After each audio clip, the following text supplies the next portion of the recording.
Bonjour à tous et bienvenue pour cette vidéo qui sera la première d'un nouveau concept sur la chaîne appelé ironiquement le Café des Sports. Ironiquement car il s'agira de revenir sur un fait de l'actualité sportive en donnant un parti pris. Pour ce premier numéro, retour sur les révélations de fraude fiscale du FootLeaks et de ses conséquences sur le milieu du foot.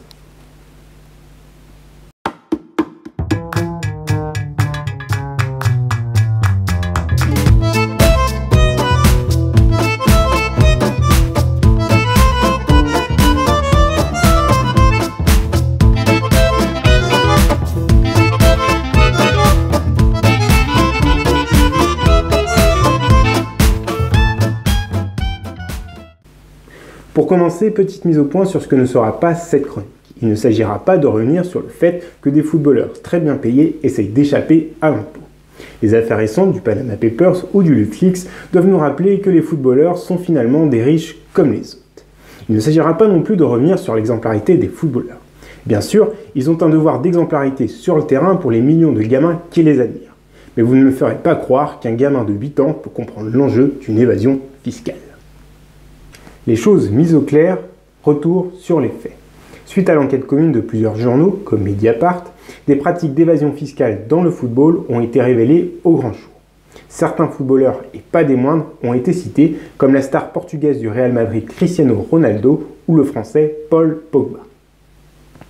Ce qui est intéressant avec cette affaire, c'est qu'elle arrive dans un contexte déjà très difficile pour le football mondial. En effet, il y a eu les révélations récentes l'année dernière concernant la FIFA avec le responsable en chef, le président de l'institution, Sepp Blatter. Sur les questions de l'évasion fiscale, ce n'est pas la première fois que le football est visé, notamment en Espagne où ces affaires font régulièrement la une des journaux depuis plus de 15 ans. Récemment, ce sont 3 anciennes stars du FC Barcelone qui ont été poursuivies ou condamnées dans des affaires d'évasion fiscale. Lionel Messi, Neymar et Samuel Eto'o. Si l'on remonte un petit peu plus loin dans le passé, une loi a fait couler beaucoup d'encre en Espagne. Il s'agit de la loi Beckham, du nom du premier joueur à en avoir bénéficié, David Beckham himself. Cette loi prévoyait, pour tout salarié non espagnol mais travaillant en Espagne et gagnant plus de 600 000 € par an, de voir son taux d'imposition être largement inférieur à celui des Espagnols. La loi a été réformée en 2010, mais pas de panique, il y a encore des exceptions, compétitivité du football espagnol oblige. Alors question, est-ce le scandale de trop pour le football business? Eh bien, au risque d'en décevoir certains, non. Explication. Pour bien comprendre, il faut revenir sur le crime originel du football business, l'argent. Et s'il y en a autant dans le football, c'est qu'il est le sport le plus populaire du monde. Il rassemble ainsi des milliards de supporters dans les stades et devant les télés et génère ainsi des revenus énormes en billetterie, droits télé ou merchandising. Et tant que cela continue, show must go on. Et croyez-moi, peu de chances que cela change. Dans le passé, les scandales sportifs ont eu des conséquences à géométrie très variable pour les sports concernés. Ainsi, malgré les affaires de dopage à répétition dans le cyclisme, comme l'affaire Festina en 1998 ou le cas Armstrong, le Tour de France n'a jamais perdu en popularité.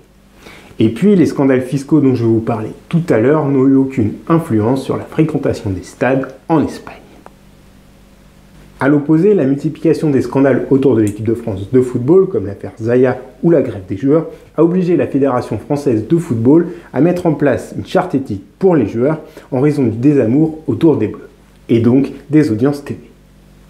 Plus récemment, la contestation de joueurs noirs au football américain, comme le quarterback Kaepernick suite aux violences policières aux États-Unis, sera à l'origine de la baisse des audiences TV de la Ligue majeure de football américain, la NFL, car le public blanc accepterait mal ces critiques. Finalement, comme on l'a vu, l'opinion publique amateur de sport reste un grand enfant. Tant que le sport qu'il aime ou le sportif qu'il admire lui procure des émotions positives, il continuera à rêver et à regarder tout cela avec des yeux d'un enfant de 7 ans. Alors je vais venir avec vos raccourcis. Pour vous, supporter de foot égale débile. Mais vous vous souvenez des manifestations énormes qui ont suivi la révélation des Panama Papers? Non. Eh bien le supporter de foot, il est comme toi. Il s'émeut, puis plus rien.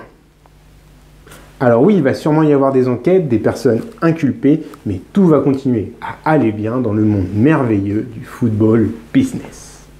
Du pain et des jeux, comme disait l'autre.